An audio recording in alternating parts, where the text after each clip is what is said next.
wigo wa utozaji wa ushuru wa stamp. Pili, kuongeza kima cha thamani ya utozaji wa ushuru wa stamp kwenye hati ya mauzo ya mali kwa njia ya dhamana, bills of sale by way of collateral security, kutoka shilingi 1,000 hadi shilingi 10,000. Kuongeza kima cha juu cha ukomo wa utozaji wa ushuru wa stamp wa hati ya mauzo kwa njia ya dhamana, yani bills of sale by way of security, kutoka shilingi 10,000 hadi shilingi 100,000. Kubadili wigo wa thamani wa mitaji kwenye hati za ubia pamoja na viwango vya ushuru wa stamp kwenye hati husika kama ifuatavyo: kutoza kiwango cha shilingi 5,000 kwa hati zenye thamani ya mtaji isiyozidi shilingi milioni 1 na kiwango cha shilingi 10,000 kwa hati zinazozidi thamani ya shilingi milioni 1.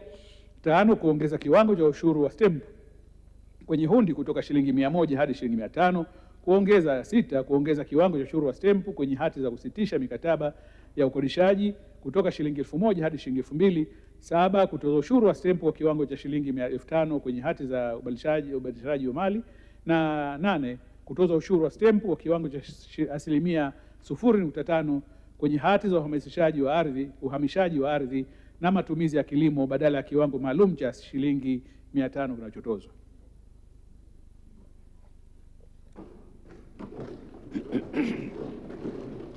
Mheshimiwa Spika, lengo la hatua hizi ni kuendana na kanuni za usawa wa utozaji kodi, kuongeza wigo wa kodi pamoja na kulinda thamani ya fedha kwa kuwa viwango husika havijabadilishwa kwa muda mrefu. Hatua hizi kwa pamoja zinatarajia kuongeza mapato ya serikali kwa kiasi cha shilingi bilioni 11.08. Sheria ya Tume ya Ushindani sura 285. Mheshimiwa Spika, inapendekezwa kufanya marekebisho kwenye kifungu cha 88 cha Sheria ya Tume ya Ushindani sura 285 kwa kubainisha kuwa mapato ya Baraza la Ushindani yanajumuisha 0.5% ya mapato ya mamlaka za udhibiti zilizoorodheshwa kwenye kifungu cha 88(1)(d) ya sheria husika, ikiwemo mamlaka za EWURA, LATRA, TCRA na TCA. Hatua hii inalenga kutatua changamoto zilizopo ambapo sheria imebainisha vyanzo vya mapato ya taasisi zinazopaswa kuwasilisha sehemu ya mapato yake Baraza la Ushindani bila kuweka viwango husika. Sheria ya Uwekezaji na Maeneo Maalum ya Kiuchumi ya mwaka 2024. Mheshimiwa Spika, inapendekezwa kufanya marekebisho ya Sheria ya Uwekezaji na Maeneo Maalum ya Kiuchumi ya mwaka 2024 ili kujumuisha vichwa vya trela vinavyotambulika kwenye HS codes ambazo zimetajwa na kwenye orodha ya bidhaa zisizostahili msamaha wa kodi, ya negative list. Lengo la hatua hii ni kulinda viwanda vya ndani, ajira na mapato ya serikali. Hatua hii inatarajia kuongeza mapato ya serikali kwa kiasi cha shilingi bilioni 57.16. Sheria ya forodha ya Jumuiya ya Afrika Mashariki ya mwaka 2004. Mheshimiwa Spika, napenda kufahamisha kuwa mkutano wa mashauriano kabla bajeti ya mawaziri wa fedha ya Jumuiya ya Afrika Mashariki uliofanyika tarehe 15 Mei mwaka 2026 jijini Arusha, pamoja na mambo mengine, ulijadili na kupendekeza hatua mbalimbali za kisera ikiwemo mabadiliko ya viwango vya pamoja vya ushuru wa forodha vya Jumuiya ya Afrika Mashariki vinavyopendekezwa kutekelezwa kwa mwaka 2026-27. Aidha, mkutano huo ulipendekeza kufanya marekebisho kwenye sheria ya usimamizi wa forodha ya Jumuiya ya Afrika Mashariki ya mwaka 2004 kwa lengo la kutatua changamoto zilizopo katika utekelezaji wa sheria hiyo. Mheshimiwa Spika, hatua zilizopendekezwa zinalenga kulinda viwanda vya ndani, kuvutia wekezaji, kupunguza gharama za uzalishaji wa bidhaa nchini, kulinda walaji, kuongeza fursa za ajira, kuchochea ukuaji wa sekta mbalimbali za kiuchumi, kudhibiti udanganyifu wa thamani halisi ya bidhaa zinazotoka nje pamoja na kuongeza mapato ya serikali. Mheshimiwa Spika, mapendekezo ya mawaziri wa fedha ya Jumuiya ya Afrika Mashariki ya kufanya mabadiliko kwenye viwango vya pamoja ushuru wa forodha yanahusisha hatua mpya zinazoendelea kutekelezwa katika mwaka 2025. Hatua mpya na zinazoendelea kutekelezwa katika mwaka 25-26. Hatua hizo ni kama ifuatavyo. Kwanza, mapendekezo hatua mpya za mabadiliko ya viwango vya ushuru wa forodha.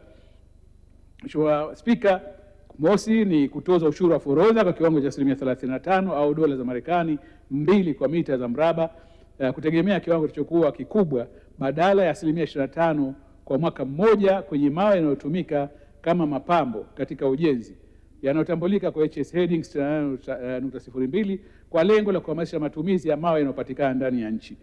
B, kutoza ushuru wa forodha kwa kiwango cha 25% au dola za Marekani 550 kwa tani, kutegemea kiwango kitakachokuwa kikubwa, badala ya 25% pekee kwenye bidhaa za aluminium zinazotambulika kwa HS heading 76.04.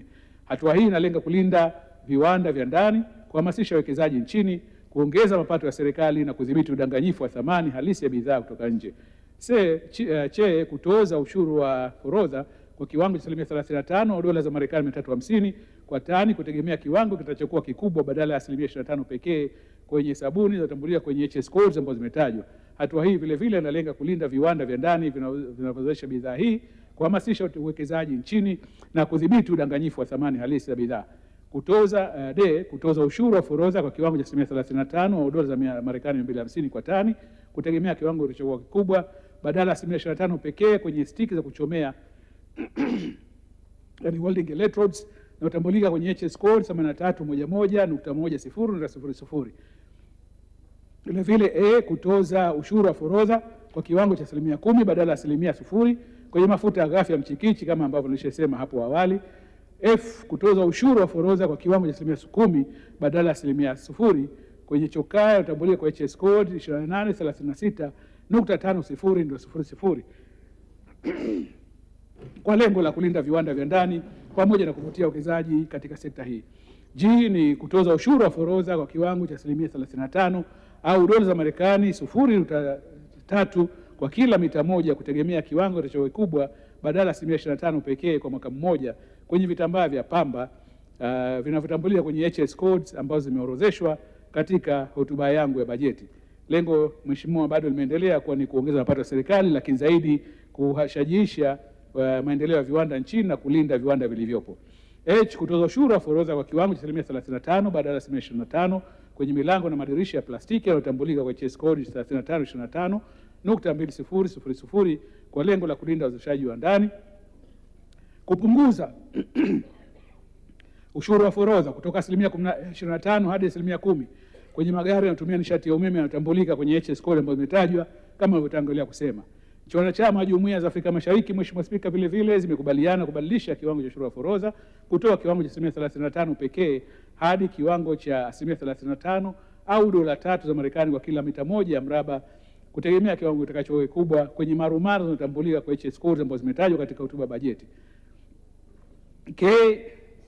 Vile vile kubadilisha kiwango cha ushuru wa forodha kutoka kiwango cha asilimia 35 pekee hadi kiwango cha asilimia 35 au dola za Marekani 350 kwa tani, kutegemea kiwango kitakachokuwa kikubwa kwenye misumari inayotambuliwa kwenye HS code 7317.0.00. Kuweka unafuu wa ushuru wa forodha kwa utaratibu wa duty remission kwa kiwango cha asilimia 10 badala ya asilimia 25 kwa mwaka mmoja kwenye karatasi zinazotumika kwenye HS codes ambazo zimetajwa zinazotumika kutengeneza vifunganishio aina ya maboksi.